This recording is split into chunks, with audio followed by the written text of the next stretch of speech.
بھائی تم لوگوں کا اسلام دوپٹے سے کیوں شروع ہوتا ہے, دوپٹے پہ کیوں ختم ہو جاتا ہے؟ میرا جسم میری مرضی کا نعرہ بھی یہاں پر لگایا گیا ہے, آپ ایگری کرتی ہیں؟ بالکل ایگری کرتی ہوں. میرا جسم میری مرضی نہیں تو پھر کس کی مرضی؟ یہ میرا جسم ہے اور اس پہ صرف میرا حق ہے, تو میرا جسم میری مرضی. مجھے بس اتنا بتا دیجیے نا, قرآن میں کتنی دفعہ حجاب کا ذکر آیا ہے؟ میرے پیارے مسلمان بچے, آپ نظروں کا سمان کرو اور وہ جو ہے پورا بوجھا لے لے کے گھومے.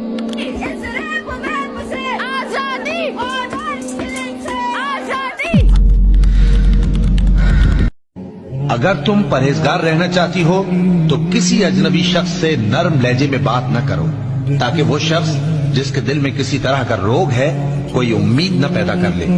اور دستور کے مطابق بات کیا کرو اور اپنے گھروں میں ٹھہری رہو, اور جس طرح پہلے جاہلیت کے دنوں میں زیب و زینت کی نمائش کی جاتی تھی اس طرح اظہار زینت نہ کرو, اور نماز پڑھتی رہو اور زکوٰۃ دیتی رہو.